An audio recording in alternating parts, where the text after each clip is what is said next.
ഇന്ന് നമ്മുടെ കണ്ണനെ ഹെയർ കട്ട് ചെയ്യാനായിട്ട് നമ്മുടെ വീടിൻ്റെ അടുത്തുള്ള ഒരു സലൂണിലേക്ക് വന്നേക്കാണ് കേട്ടോ. സത്യം പറഞ്ഞു കഴിഞ്ഞിട്ടുണ്ടെങ്കിൽ ഞാൻ കുറച്ച് ടെൻസ്ഡ് ആയിരുന്നു. വേറൊന്നുമല്ല, കഴിഞ്ഞ പ്രാവശ്യം ഹെയർ കട്ട് ചെയ്യാൻ കൊണ്ടുപോയിട്ട് ഭയങ്കര ബഹളമായിരുന്നു. അതെൻ്റെ മൈൻഡിൽ നിന്ന് ഇതുവരെയായിട്ടും പോയിട്ടില്ല കേട്ടോ. അങ്ങനെയാണ് ഈ പ്രാവശ്യം അമ്മ നിർബന്ധിച്ചുകൊണ്ട് ഹെയർ കട്ട് ചെയ്യാൻ കൊണ്ടുപോയതാണ്. അതല്ലാന്നുണ്ടെങ്കിൽ ഞാൻ കൊണ്ടുപോകില്ല എന്ന് വിചാരിച്ചിരിക്കുന്നതായിരുന്നു. ഞാൻ തന്നെ വീട്ടിൽ ഹെയർ കട്ട് ചെയ്ത് കൊടുക്കാം എന്നുള്ളൊരു ഐഡിയ ഉണ്ടായിരുന്നു കേട്ടോ എനിക്ക്. എന്താ കാരണം വെച്ചാൽ സലൂണിൽ പോയി കഴിഞ്ഞാൽ ഭയങ്കര വാശിയാണ് അവൾ.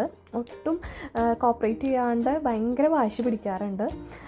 സാധാരണ ആ ചെയറിൽ ഇരുത്തുമ്പോൾ തൊട്ട് സ്റ്റാർട്ട് ചെയ്യും അവളുടെ കരച്ചിൽ. ഇവിടെ എനിക്ക് എന്തോ അറിയില്ല, നല്ല മോളായിട്ട് ഇരുന്നു കേട്ടോ. അത് കണ്ടപ്പോൾ തന്നെ എനിക്ക് ഭയങ്കര സന്തോഷമായി. ആൾ അതിൻ്റെ ഇടയിൽ ചിരിക്കണമൊക്കെ ഉണ്ട്. പിന്നെ ചെറിയ ചെറിയ കുസൃതികളൊക്കെ ഒപ്പിക്കുന്നുണ്ട്. എങ്കിൽ പോലും അവൾ ഭയങ്കര ഓക്കെ ആയിരുന്നു, കംഫർട്ടായിരുന്നു ആൾ. അത് കണ്ടപ്പോൾ തന്നെ എനിക്ക് ഭയങ്കര സന്തോഷമായി കേട്ടോ. ഇപ്പോൾ ഹെയർ കട്ടിങ് ഒക്കെ കഴിഞ്ഞു. അച്ഛമ്മേനെ നോക്കുകയാണ് കേട്ടോ, എങ്ങനെയുണ്ടെന്ന് ചോദിക്കുകയാണ് അച്ഛമ്മേരുടെ അടുത്ത്. അപ്പോൾ അങ്ങനെ ഹെയർ കട്ടിങ് കഴിഞ്ഞ് എൻ്റെ മോള് സുന്ദരി കോതയായിട്ടുണ്ട്.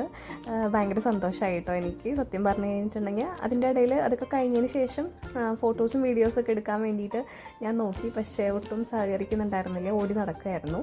അങ്ങനെ ഞങ്ങൾ വീട്ടിലെത്തി. അപ്പോൾ മോളോടുത്ത് ചോദിക്കുകയായിരുന്നു, എങ്ങനെയുണ്ട്, ഇഷ്ടപ്പെട്ടോ, ഹെയർ കട്ടിങ് ഇഷ്ടപ്പെട്ടോ എന്ന് ചോദിച്ചു. അപ്പോൾ ഇഷ്ടപ്പെട്ടു എന്നാണ് ഈ പറഞ്ഞുകൊണ്ടിരിക്കുന്നത്. ഹെയർ കട്ടിങ്ങിന് പോണേക്ക് മുന്നേ തന്നെ നല്ല കുട്ടിയായിട്ട് ഇരുന്ന് കഴിഞ്ഞിട്ടുണ്ടെങ്കിൽ ഐസ്ക്രീം മേടിച്ചു തരാമെന്ന് പറഞ്ഞിട്ടുണ്ടായിരുന്നു. അങ്ങനെ കുട്ടി നല്ല കുട്ടിയായിട്ട് ഇരുന്നല്ലോ, അപ്പോൾ ഐസ്ക്രീമൊക്കെ മേടിച്ചു കൊടുത്തു. അപ്പോൾ അത് കഴിച്ചുകൊണ്ടിരിക്കുകയാണ് ആൾ. വാനില ഫ്ലേവർ ഭയങ്കര ഇഷ്ടമായി അമ്മ എന്നാണ് ഈ പറഞ്ഞുകൊണ്ടിരിക്കുന്നത് കേട്ടോ. പിന്നെ അപ്പോൾ ഇത്രയേ ഉള്ളൂ. Tata bye, take care.